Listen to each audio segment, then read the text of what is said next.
আজকে আবার আমার ছাদ বাগানে চলে এসেছি। সেদিন বাজার থেকে দুটো গাছ কিনে এনেছিলাম, আর মা আমাকে বলেছে আজকে যদি গাছ দুটো না লাগায় আমাকে সারা দিন ভাত খেতে দেবে না।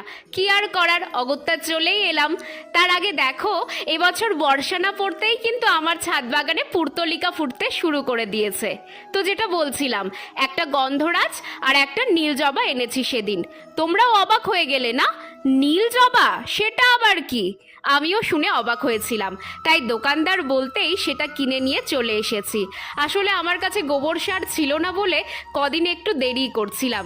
তবে এটা দেখে কিন্তু ভালোই লাগলো যে মাও আমার মতো গাছপালা ভালোবাসতে শুরু করেছে।